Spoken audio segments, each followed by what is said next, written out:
प्रभु यीशु ने बाइबल में भविष्यवाणी की थी। जैसा नूह के दिनों में हुआ था वैसा ही मनुष्य के पुत्र के दिनों में भी होगा।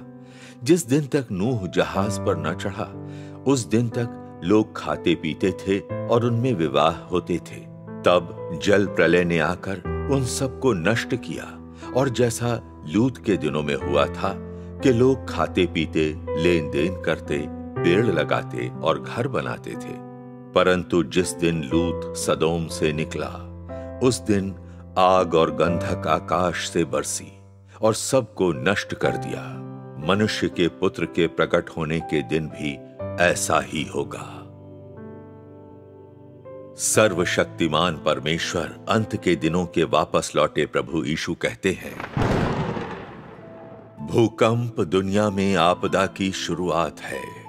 सबसे पहले मैं दुनिया अर्थात पृथ्वी में परिवर्तन करवाता हूं। उसके बाद दैवी कोप और अकाल पड़ते हैं। यह मेरी योजना है, ये मेरे कदम है और मैं अपनी सेवा के लिए, अपनी प्रबंधन योजना को पूरा करने के लिए सब कुछ जुटाऊंगा।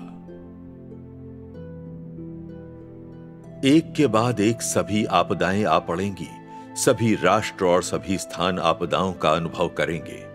हर जगह दैवी कोप, अकाल, बाढ़, सूखा और भूकंप होंगे। ये आपदाएं सिर्फ एक या दो जगहों पर ही नहीं होंगी, न ही ये एक या दो दिनों में समाप्त हो जाएंगी, बल्कि इसके बजाय ये बड़े से बड़े क्षेत्र तक फैल जाएंगी और आपदाएं अधिकाधिक गंभीर हो जाएंगी। इस समय के दौरान सभी प्रकार की कीट महामारियां क्रमशः उत्पन्न होती जाएंगी और सभी स्थानों पर नरभक्षण की घटनाएं होंगी। सभी राष्ट्रों और लोगों पर यह मेरा न्याय है। दुनिया के सभी राष्ट्रों और सभी स्थानों में बारंबार भूकंप, अकाल, दैवी कोप, सभी प्रकार की आपदाएं होती हैं। जब मैं सभी राष्ट्रों और सभी स्थानों में अपना महान कार्य करता हूं, तो ये आपदाएं दुनिया के सृजन होने के बाद से किसी भी समय की तुलना में अधिक गंभीर रूप से पैदा होंगी। यह मेरे द्वारा सभी लोगों के न्याय की शुरुआत है। हाल के वर्षों में दुनिया भर में आपदाओं का रूप और अधिक गंभीर हो गया है। भूकंप, महामारी, अकाल, बाढ़, सूखा और कीट महामारी बार बार उत्पन्न हो रही है और सभी स्थानों में फैल रही है। 12 जनवरी 2010 को हैती में 7.0 तीव्रता वाले भूकंप के कारण 2,20,000 लोगों की जानें चली गई। 27 फरवरी 2010 को 8.8 तीव्रता वाले भूकंप से चिली में जान माल की भारी हानि हुई। मार्च 2010 में भीषण सूखे का प्रकोप चीन के 5 दक्षिण पश्चिमी प्रांतों में फैल गया। 7 अगस्त 2010 को चीन के गांसू प्रांत की जोलकू काउंटी में बहुत बड़ा मिट्टी का टीला धंस गया। 4 सितंबर 2010 को न्यूजीलैंड 7.2 तीव्रता के भूकंप से दहल उठा। 12 जनवरी 2011 को ऑस्ट्रेलिया में एक विनाशकारी बाढ़ आई। 11 मार्च 2011 को जापान के पूर्वी तट पर 9 तीव्रता का भूकंप एक विनाशकारी सुनामी लेकर आया। मार्च और अप्रैल 2011 में उच्च तापमान के कारण जर्मनी और स्विट्जरलैंड के जंगलों में आग लग गई। 4 जून 2011 को चिली में एक ज्वालामुखी विस्फोट हुआ। जुलाई और अक्टूबर 2011 के बीच बैंकॉक, थाईलैंड को 50 वर्षों में सबसे प्रलयंकारी बाढ़ का सामना करना पड़ा। वर्ष 2011 के जुलाई और अगस्त माह में पूर्वी अफ्रीका को एक भयंकर अकाल का सामना करना पड़ा। वर्ष 2012 के जुलाई और अगस्त माह में अमेरिका के अनेक राज्यों को रिकॉर्ड तोड़ सूखे का सामना करना पड़ा था। 21 जुलाई 2012 को बीजिंग में अत्यधिक बारिश से भारी तबाही हुई। अक्टूबर 2012 के अंत में तूफान सैंडी ने अमेरिका में कहर मचा दिया। जनवरी 2013 में मध्य और पूर्वी चीन को निरंतर गहरे धुंध ने अपने आगोश में ले लिया। मार्च 2013 में पूरे इजराइल में टिड्डा प्लेग फैल गया। मार्च 2013 के अंत में H7N9 एवियन फ्लू का पहला मामला चीन में सामने आया। जून 2013 में भारत में बाढ़ से भारी तबाही हुई। 25 अगस्त 2013 को तेज हवाओं के कारण कैलिफोर्निया में अनियंत्रित आग लग गई, जो इतिहास में सबसे बड़ी जंगल की आग साबित हुई। दिसंबर 2013 में मध्य पूर्व 100 वर्षों में सबसे भयंकर बर्फ के तूफान से ढक गया। 2 जनवरी 2014 को उत्तरी अमेरिका पर एक अत्यंत ठंडी लहर दौड़ पड़ी। 27 सितंबर 2014 को जापान का माउंट ऑनटेक ज्वालामुखी फट पड़ा। अप्रैल 2015 में नेपाल में एक विनाशकारी भूकंप के कारण व्यापक क्षति हुई। जून 2015 में जॉर्जिया की राजधानी तिब्लिसी में एक भयानक बाढ़ आई। 4 जनवरी 2016 को उत्तर पूर्व भारत में 6.8 तीव्रता का भूकंप आया था। 6 फरवरी 2016 को ताइवान के काओसुंग के मिनोंग जिले में एक भूकंप आया। ये तथ्य लोगों को यह समझाने के लिए पर्याप्त हैं कि वर्तमान समय में परमेश्वर के वचनों को महसूस किया और पूरा किया जा रहा है। लोग पूछते रहते हैं, हाल के वर्षों में ये विपदाएं अधिक से अधिक बड़ी क्यों होती जा रही हैं और अक्सर क्यों हो रही हैं? परमेश्वर प्राकृतिक आपदाएं क्यों भेजते हैं? क्योंकि अंत के दिनों में मनुष्य जाति को शैतान ने काफी भ्रष्ट कर दिया है। बुराई, अनैतिकता, धोखा, लालच, पद, प्रतिष्ठा, प्रसिद्धि और भाग्य के लिए लोग एक दूसरे के खिलाफ संघर्ष करते हैं, जिससे कभी समाप्त नहीं होने वाला युद्ध होता है। वे सत्य का तिरस्कार करते हैं, अधर्म को पसंद करते हैं और पश्चाताप के बिना पाप कर्म में लिप्त रहते हैं। यहाँ तक कि खुलेआम परमेश्वर का विरोध और बुराई का समर्थन करते हैं। यहाँ तक कि कलीसिया के भीतर कुछ विश्वासी भी भ्रष्ट होने लगे हैं, दुनिया की बुरी प्रवृत्तियों का अनुसरण करते हैं और पापों की खुशियों का आनंद उठाते हैं। ऐसा बुरा युग वास्तव में नूह के दिनों के फिर से वापस आने का संकेत है। प्रभु यीशु ने बाइबल में भविष्यवाणी की थी, जैसा नूह के दिनों में हुआ था वैसा ही मनुष्य के पुत्र के दिनों में भी होगा। अंत के दिनों में प्रभु यीशु देहधारी सर्वशक्तिमान परमेश्वर के रूप में वापस आ चुके हैं। वे मनुष्य जाति को शुद्ध करने और बचाने के लिए और अंत के दिनों के अपने न्याय कार्यों को पूरा करते हुए सभी सत्यों को व्यक्त कर रहे हैं। हालांकि उन्हें नास्तिक सरकार और धार्मिक समूहों के उग्र प्रतिरोध और निंदा का सामना करना पड़ा है। कोई भी सत्य और प्रकाश की खोज करना नहीं चाहता और न ही कोई सक्रिय रूप से परमेश्वर के प्रकटन और कार्यों के बारे में जानना चाहता है। इससे पता चलता है कि पूरी मानव जाति इस हद तक भ्रष्ट और बुरी हो चुकी है कि वह सत्य से घृणा करती है और परमेश्वर को अपना दुश्मन समझती है। परमेश्वर पवित्र है और धार्मिक परमेश्वर और उनके स्वभाव का उल्लंघन नहीं किया जा सकता है। जब ऐसी भ्रष्ट मानव जाति परमेश्वर को स्वीकार नहीं करती है और उनके प्रति पश्चाताप नहीं करती है, तब वो उन भीषण आपदाओं से कैसे बच सकती है जिसे परमेश्वर भेजने वाले हैं? तब से आसन्न आपदा के सामने हम परमेश्वर का संरक्षण प्राप्त करने के लिए और आपदा से बचने के लिए क्या कर सकते हैं, जैसा कि नूह ने किया था? सर्वशक्तिमान परमेश्वर कहते हैं, नूह की नाव के समय में पीछे पलट कर देखें, मानव जाति पूरी तरह से भ्रष्ट थी, परमेश्वर की आशीषों से भटक गई थी। परमेश्वर के द्वारा उसकी देखभाल नहीं की जा रही थी और परमेश्वर की प्रतिज्ञाओं को खो चुकी थी। वे परमेश्वर की रोशनी के बिना अंधकार में रहते थे। इस प्रकार वे प्रकृति से व्यभिचारी बन गए थे। उन्होंने अपने आप को घृणित चरित्रहीनता के मध्य उन्मुक्त कर दिया था। इस प्रकार के लोग परमेश्वर की प्रतिज्ञाओं को प्राप्त नहीं कर सकते थे। वे परमेश्वर के चेहरे की गवाही देने के अयोग्य थे, न ही वे परमेश्वर की आवाज को सुनने के योग्य थे, क्योंकि उन्होंने परमेश्वर को त्याग दिया था।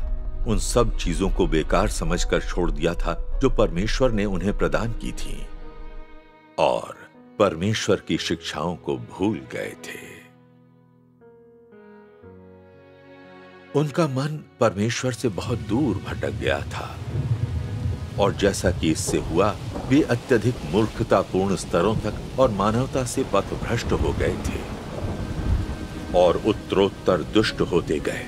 इस प्रकार से वे मृत्यु के और भी निकट आ गए थे और परमेश्वर के कोप और दंड के अधीन हो गए थे। केवल नूह ने परमेश्वर की आराधना की और बुराई को दूर रखा और इसलिए वह परमेश्वर की आवाज को सुनने और परमेश्वर के निर्देशों को सुनने में सक्षम था। उसने परमेश्वर के वचन के अनुसार नाव बनाई और सभी प्रकार के जीवित प्राणियों को उसमें एकत्रित किया और इस तरह जब एक बार सब कुछ तैयार हो गया तो परमेश्वर ने संसार पर अपनी विनाश लीला शुरू कर दी। केवल नूह और उसके परिवार के 7 लोग इस विनाश लीला में जीवित बचे। क्योंकि नूह ने यहोवा की आराधना की थी और बुराई को दूर रखा था। मैं तुम्हें बताना चाहता हूं कि नूह के दिनों में लोग इस हद तक खाते और पीते थे, विवाह या शादियां करते थे कि उनके काम परमेश्वर की दृष्टि में इतने असहनीय हो गए थे। इसलिए उसने समस्त मानव जाति के विनाश के लिए प्रलय भेजी और नूह के परिवार के 8 प्राणियों और सभी प्रकार के पक्षियों और पशुओं को बचाया। हालांकि अंत के दिनों में जिन्हें परमेश्वर ने जीवित बचाकर रखा, ये वे लोग हैं जो अंत तक परमेश्वर के स्वामी भक्त रहे। यद्यपि दोनों ही काल बहुत अधिक भ्रष्टाचार के कारण परमेश्वर के लिए असहनीय थे और दोनों ही युगों में मानव जाति का इतना पतन हो चुका था कि उन्होंने परमेश्वर को प्रभु के रूप में नकार दिया। नूह के समय में सभी लोग परमेश्वर के द्वारा नष्ट कर दिए गए थे। दोनों युगों में मानव जाति ने परमेश्वर को बहुत दुखी किया, परंतु अंत के दिनों में परमेश्वर ने मनुष्यों के प्रति संयम बरता है। ऐसा क्यों है? क्या तुम सब ने कभी इस बात पर विचार नहीं किया?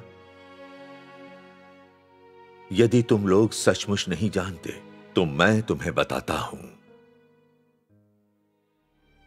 अंत के दिनों में मनुष्यों के साथ परमेश्वर का धीरज धरने का कारण यह नहीं है कि वे नूह के दिनों की तुलना में कमतर भ्रष्ट हैं या उन्होंने परमेश्वर के सामने पश्चाताप किया है, और न ही कारण यह है कि परमेश्वर तकनीकी विकास के कारण अंत के दिनों में मनुष्यों का सर्वनाश नहीं कर सकता।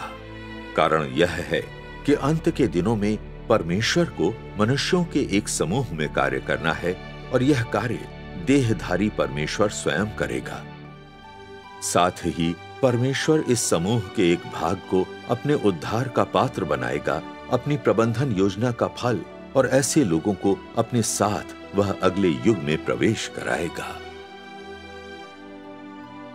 यदि मानव जाति अच्छा भाग्य पाना चाहती है, यदि कोई देश अच्छा भाग्य पाना चाहता है, तो मनुष्य को अवश्य परमेश्वर की आराधना में झुकना चाहिए, पश्चाताप करना चाहिए और परमेश्वर के सामने अपने पापों को स्वीकार करना चाहिए।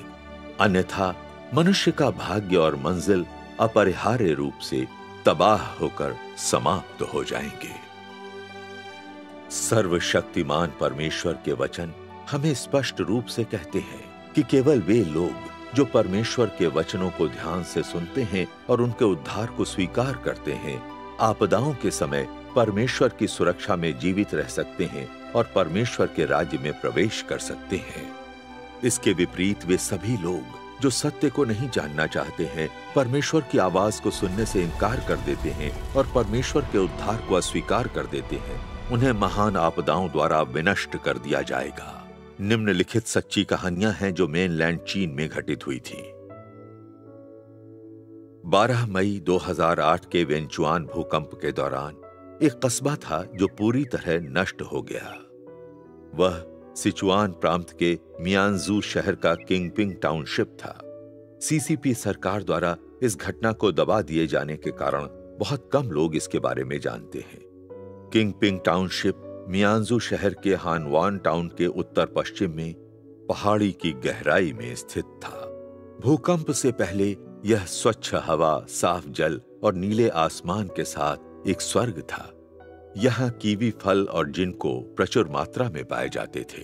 परमेश्वर ने इसे सुंदर दर्शनीय स्थलों के साथ साथ स्थानीय लोगों की आपूर्ति के उत्पादों से भरपूर बनाया था। परंतु वहां के लोग परमेश्वर की आराधना नहीं करते थे। वे केवल धन अर्जित करने की तृष्णा में डूबे रहते थे और पाप के सुखों का आनंद उठाते थे।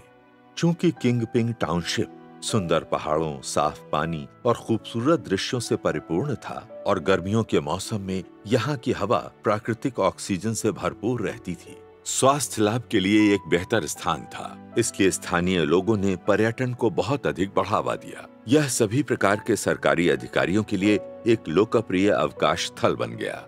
अधिकारी किंगपिंग टाउनशिप में कार्य करने के लिए तत्पर रहते थे और प्रांतीय स्तर के अनेक नेता नियमित रूप से यहाँ आने लगे। इन सरकारी अधिकारियों के आगमन से होटल, केटीवी, स्वास्थ्य संरक्षण क्लब, पैर मालिश पार्लर और हेयर सैलून के विकास को प्रोत्साहन मिला। इस प्रकार किंगपिंग टाउनशिप पहाड़ों में स्थित होने के बावजूद यह विलासिता, नियॉन लाइट और चमकदार नाइट लाइफ का स्थल भी था। सीसीपी अधिकारियों ने परमेश्वर द्वारा संवारे गए इस सुंदर स्थल को आधुनिक सदोम में परिवर्तित कर दिया। चूंकि सर्वशक्तिमान परमेश्वर के अंत के दिनों के कार्य मेनलैंड चीन में पूरे किए गए थे, सर्वशक्तिमान परमेश्वर के कलीसिया से भाई और बहन अनेकों बार ईसा चरित का उपदेश देने के लिए किंगपिन टाउनशिप गए, परंतु स्थानीय लोगों ने सोचा कि भोजन और वस्त्रों की चिंता के बिना उनका जीवन पूर्ण था, इसलिए उन्हें परमेश्वर के उद्धार की आवश्यकता नहीं है।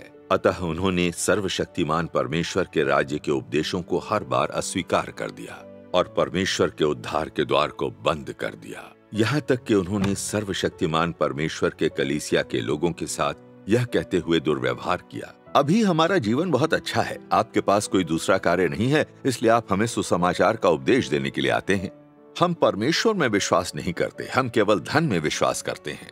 सर्वशक्तिमान परमेश्वर के कलीसिया के भाइयों और बहनों द्वारा उनके समक्ष ये गवाही देने के बावजूद कि केवल सर्वशक्तिमान परमेश्वर के अंत के दिनों के कार्यों को स्वीकार करने पर ही उनका उद्धार हो सकता है, मगर उन्होंने अनसुना कर दिया। भाइयों और बहनों ने उन्हें कई बार प्रोत्साहित किया कि केवल वे लोग जो परमेश्वर की आराधना करते हैं वे ही परमेश्वर के आशीर्वाद और सुरक्षा में जीवन जी सकते हैं, जबकि सर्वशक्तिमान परमेश्वर को अस्वीकार और उनका विरोध करने वालों को आपदा का सामना करना पड़ेगा और दंडित किया जाएगा। इसके बावजूद उन्होंने इन बातों की उपेक्षा कर दी। किंगपिंग टाउनशिप के लोगों ने सर्वशक्तिमान परमेश्वर के उद्धार से इनकार कर दिया। वहां एक भी व्यक्ति सर्वशक्तिमान परमेश्वर में विश्वास नहीं करता था। तब 12 मई 2008 को 2:28 पर वह भूकंप आया। अचानक ही धरती हिलने लगी और पहाड़ डोलने लगे। विशालकाय पत्थर पहाड़ों से लुढ़क कर नीचे आने लगे। हवा धूल से भर गई और आकाश में अंधकार छा गया, यहाँ तक कि कुछ पहाड़ धराशायी हो गए और अचानक गायब हो गए। किंगपिंग टाउनशिप दो पहाड़ों के बीच एक घाटी में स्थित था। जब भूकंप आया तब दोनों पहाड़ बीच की ओर खिसके और करीब आ गए और एक पल में वे जुड़कर एक हो गए। किंगपिंग टाउनशिप पहाड़ के नीचे दब गई थी। कस्बे के सभी लोग जिंदा ही दफन हो गए थे। यह कस्बा जो परमेश्वर की आराधना नहीं करता था तुरंत ही नष्ट हो गया। यह आपदा हमें बाइबल में कहे गए सत्य वचनों की याद दिलाती है। जब यहोवा परमेश्वर सदोम को नष्ट करना चाहते थे, इब्राहिम ने यहोवा परमेश्वर से प्रार्थना की और कहा, अगर इस शहर में 10 धर्मी लोग हों तो क्या तब भी आप इसे नष्ट कर देंगे? यहोवा परमेश्वर ने उत्तर दिया, यदि इस शहर में 10 लोग भी धर्मी होंगे तो मैं इसे नष्ट नहीं करूंगा। वास्तव में इस शहर में लॉट एकमात्र धर्मी व्यक्ति था। अपनी सुरक्षा की उपेक्षा करते हुए उसने परमेश्वर द्वारा भेजे गए 2 फरिश्तों की रक्षा की। अंत में फरिश्तों के मार्गदर्शन में केवल लॉट और उसकी 2 बेटियां ही सदोम से बच निकलने में सफल हुईं। बाकी लोग परमेश्वर द्वारा उन पर वर्षा की गई आग और गंधक से नष्ट हो गए। इसलिए यह पापियों का दुष्ट और भ्रष्ट शहर जो परमेश्वर की आराधना नहीं करता था, पृथ्वी से हमेशा के लिए समाप्त हो गया। यह कहा जा सकता था कि किंगपिंग टाउनशिप आधुनिक समय का सदोम था, लेकिन इसके विनाश ने लोगों को आत्ममंथन करने के लिए प्रोत्साहित नहीं किया। लोगों ने परमेश्वर के क्रोध के कारण को जानने का प्रयास नहीं किया और इस दुष्ट विचार के साथ कि मनुष्य प्रकृति को जीत लेगा, लोगों ने परमेश्वर के साथ लड़ना जारी रखा और अपनी मानसिकता नहीं बदली और अभी भी अपने हाथों से सुंदर घर बनाने की उम्मीद कर रहे हैं। भूकंप के बाद सरकार ने प्रांतीय डिजाइन और योजना निर्माण संस्थाओं और उच्च स्तरीय इंफ्रास्ट्रक्चर इंजीनियरों और तकनीकी विशेषज्ञों को साइट के निरीक्षण, चयन और निर्माण कार्य में भाग लेने के लिए आमंत्रित किया। सरकार किंगपिंग के पुनर्निर्माण के लिए थोड़ा भी नहीं हिचकिचाई। कुछ ही वर्षों के बाद पहाड़ों की गहराई में एक नया किंगपिंग टाउनशिप स्थापित किया गया। उस टाउनशिप में सरकारी कार्यालय, अस्पताल, विद्यालय और आवास सभी आधुनिक सुविधाओं से पूर्ण रूप से लैस थे। ठीक उसी समय जब लोग साम्यवादी पार्टी की अच्छी नीति को धन्यवाद दे रहे थे और अपने पुनर्वास की खुशी में मग्न थे कि 15 अगस्त 2009 को एक विशाल आंधी आई, जिसके कारण पहाड़ फिर से टूटकर गिरने लगे।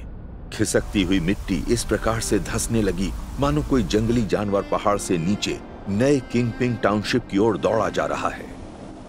फिर तुरंत ही नवनिर्मित किंगपिंग टाउनशिप मिट्टी में दफन हो गई।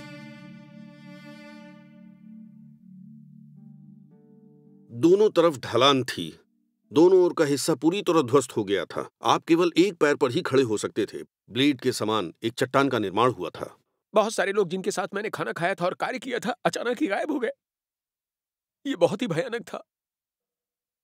इस भूकंप आपदा के कारण शमशान भी बहुत सारे लोग मारे गए थे।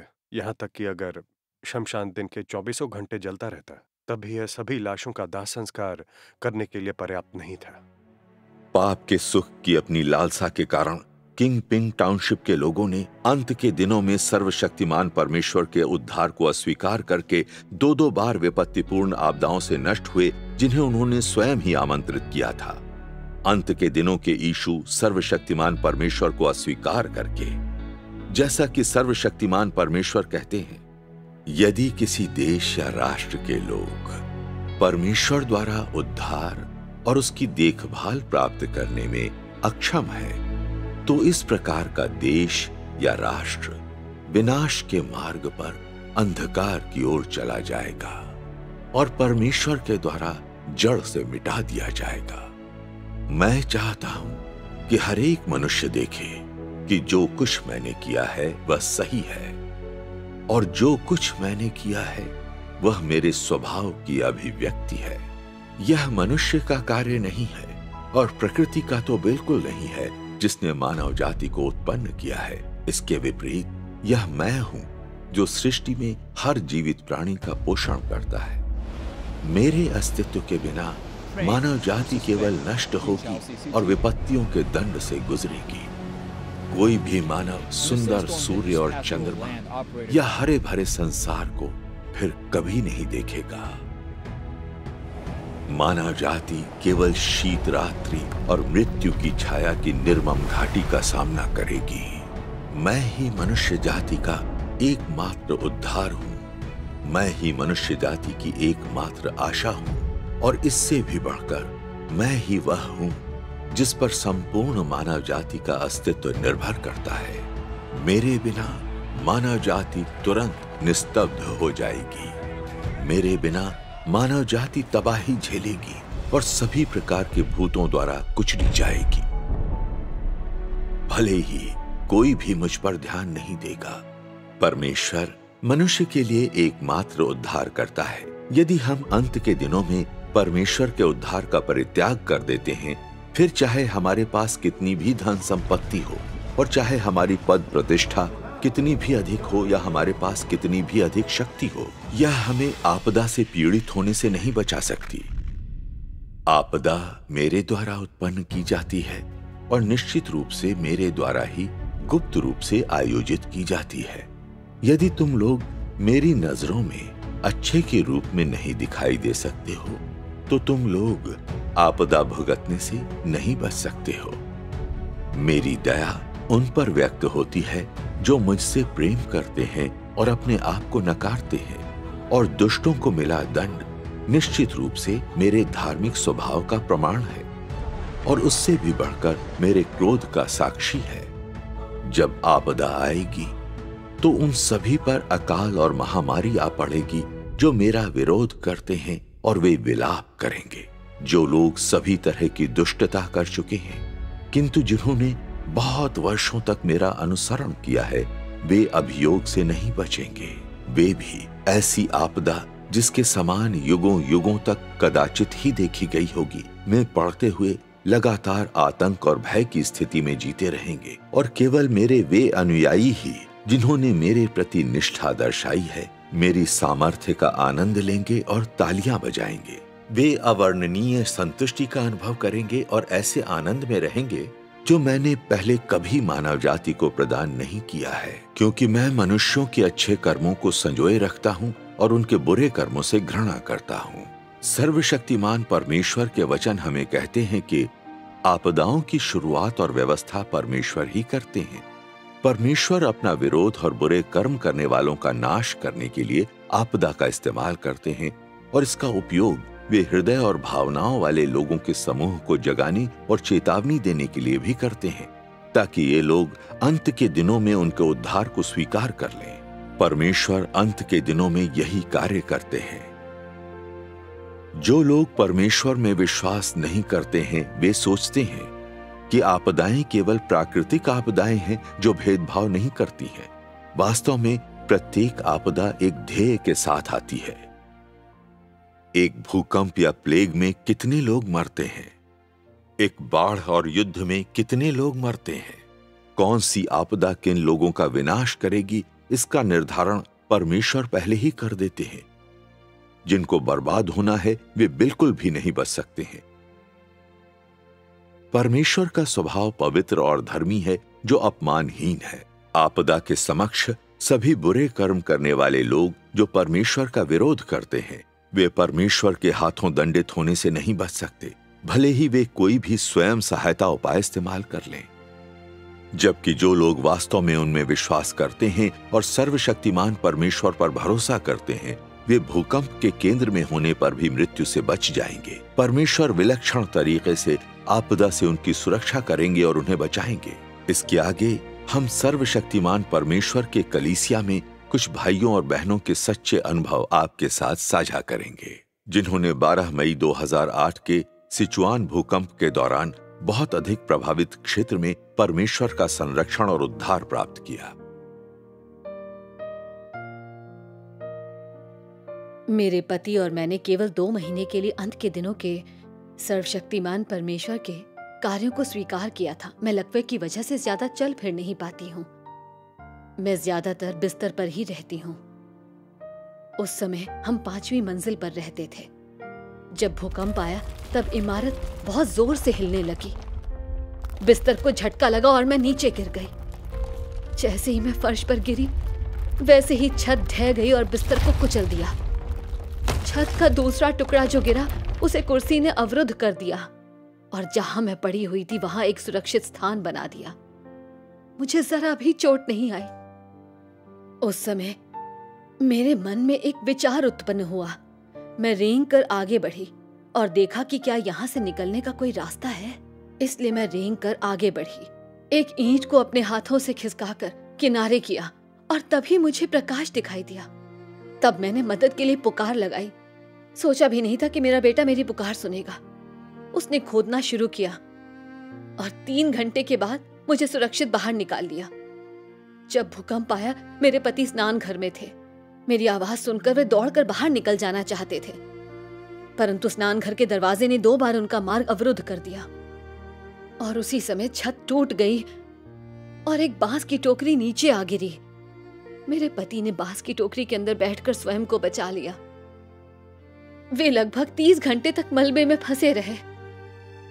डर के मारे वो सोच नहीं पा रहे थे कि उन्हें क्या करना चाहिए। उन्होंने परमेश्वर से प्रार्थना की और अपना जीवन उन्हें समर्पित कर दिया। परमेश्वर ने उन्हें आस्था प्रदान की और वो शांत हो गए और धैर्य से इंतजार करने लगे। उसी समय मेरा बेटा मेरे पति की मदद के लिए सैनिकों को पुकार रहा था।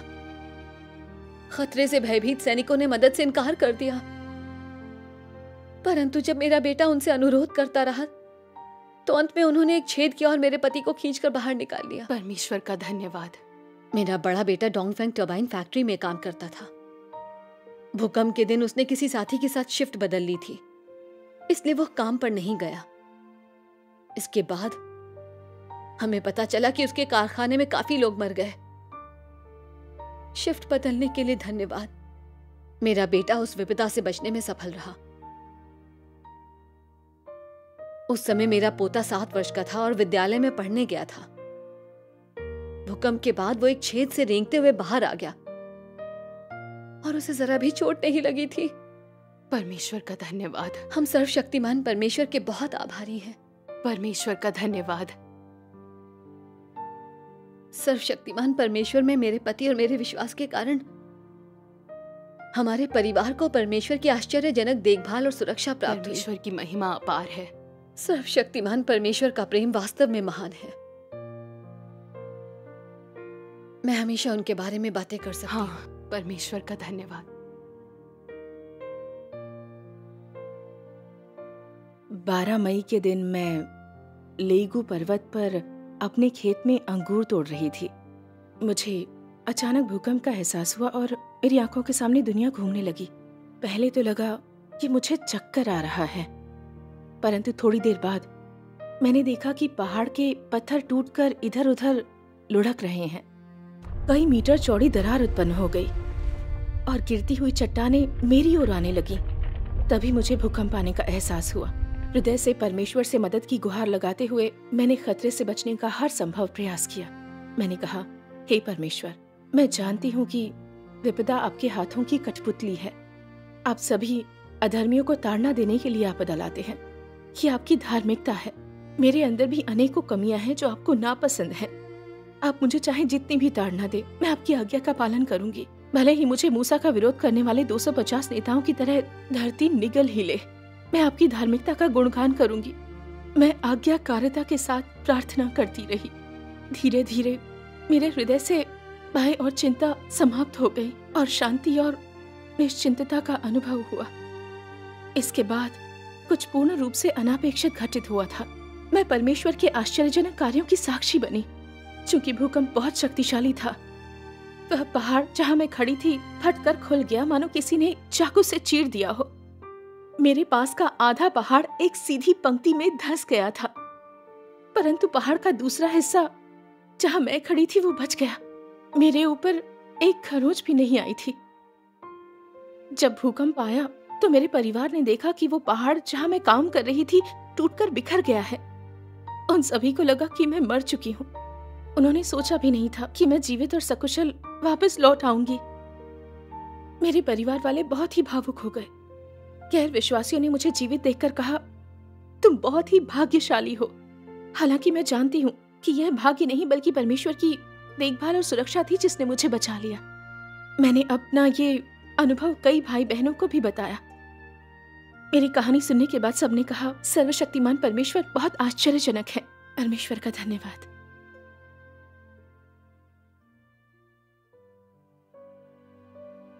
बारह मई को मैं बस से सांगजाओ टाउनशिप की यात्रा कर रहा था। उस समय बस में लगभग 1 दर्जन यात्री थे। अपराह्न 2:28 पे बस को एक पहाड़ की तराई से होकर गुजरना था। अचानक बस जोर जोर से हिलने लगी और उसी समय गरजने की जोरदार आवाज आई। मुझे महसूस हुआ कि यह भूकंप था। पहाड़ से लगातार चट्टानें गिर रही थीं, जिसने बस के आगे और पीछे का मार्ग अवरुद्ध कर दिया था और उसकी छत को नष्ट कर दिया था। बस में अफरा तफरी की स्थिति उत्पन्न हो गई थी। लोग बाहर भागने की कोशिश कर रहे थे। बचने के लिए वे स्वर्ग से मदद की गुहार लगा रहे थे। यह सुनकर मुझे बहुत चिंता हुई, क्योंकि मैं जानता था ये सभी झूठे परमेश्वर और दुष्ट आत्माएं थीं। इन्हें पुकारने से इनका जीवन बचने वाला नहीं है। तो मैंने चिल्लाकर कहा, तुम सबको सर्वशक्तिमान परमेश्वर को पुकारना होगा। परंतु उस समय किसी ने भी मेरी बात नहीं सुनी, क्योंकि सब बच निकलने की फिराक में थे। कुछ समय के बाद केवल मुझे छोड़कर सभी लोग बस से बाहर निकल गए थे। तो मैंने पुकारना जारी रखा, सर्वशक्तिमान परमेश्वर मेरी रक्षा कीजिए। भूकंप के रुकने के बाद मैं बस से बाहर निकल आया। सभी लोग जो बस से बाहर भाग आए थे, उनमें से कुछ लोग मारे गए थे, जबकि कुछ लोग गंभीर रूप से घायल हो गए थे।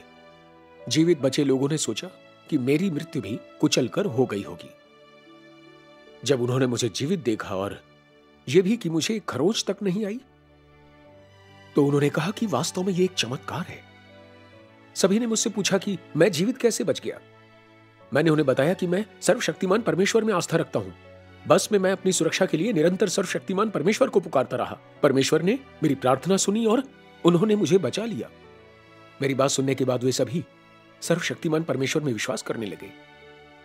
फिर कुछ दिनों के बाद एक दिन जब मैं करीबन 1 दर्जन लोगों के साथ पहाड़ की तराई से होकर गुजर रहा था तो मुझे जोर का झटका लगा। पहाड़ से चट्टानें नीचे गिर रही थीं। चूंकि सड़क बहुत लंबी थी, अन्य लोग आगे बढ़ने से डर रहे थे। हम लोग वास्तव में दुविधा की स्थिति में फंस चुके थे। सब डरे हुए लोग यह निर्णय करने की स्थिति में नहीं थे कि क्या करें। मैंने उनसे चिल्लाकर कहा, मेरे निर्देशों को सुनो, सब सर्वशक्तिमान परमेश्वर को पुकारो, सब सर्वशक्तिमान परमेश्वर को पुकारो। फिर उन दर्जनों लोगों ने मेरा अनुसरण करते हुए सर्वशक्तिमान परमेश्वर को पुकारना शुरू किया। अंत में हम सुरक्षित रूप से उस खतरनाक सड़क को पार करने में सफल हुए। परमेश्वर का धन्यवाद। परमेश्वर की महिमा अपार है।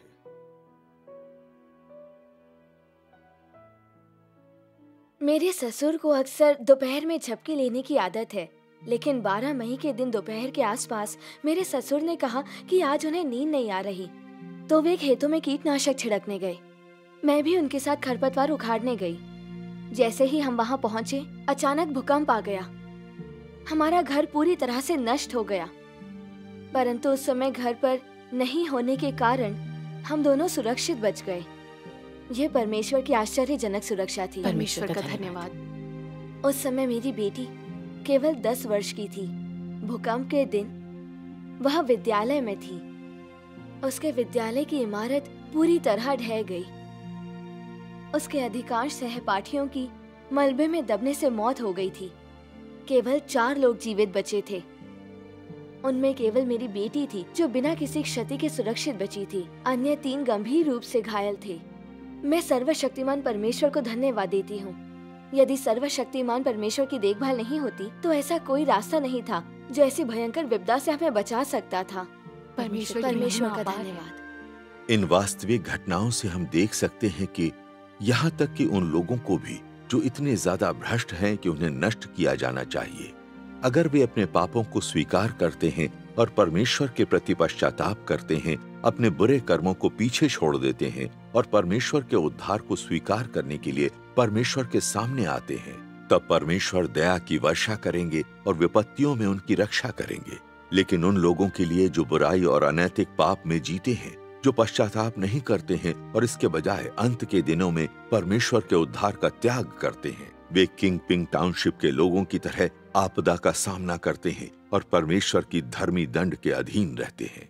जैसा कि सर्वशक्तिमान परमेश्वर कहते हैं, परमेश्वर ने लोगों को निम्नलिखित बातें बताने के लिए अपनी मनोवृत्ति का उपयोग किया।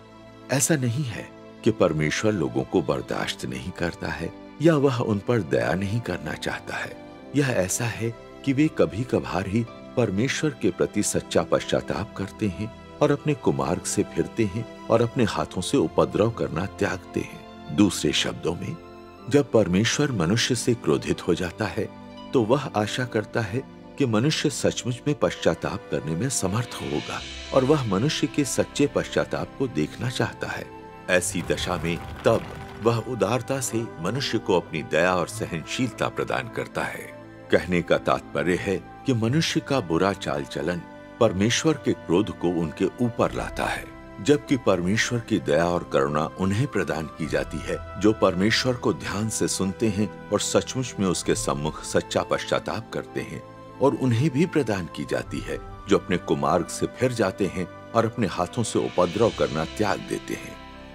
नीनवे के लोगों के उपचार में परमेश्वर की मनोवृत्ति को बिल्कुल साफ साफ प्रकाशित किया गया है। परमेश्वर की दया और सहनशीलता को प्राप्त करना बिल्कुल भी कठिन नहीं है। वह एक व्यक्ति से सच्चे पश्चाताप की अपेक्षा करता है। जब तक लोग अपने कुमार्गों से परे रहते हैं और अपने हाथों से उपद्रव करना त्याग देते हैं, परमेश्वर उनके प्रति अपने हृदय और अपनी मनोवृत्ति को बदलेगा।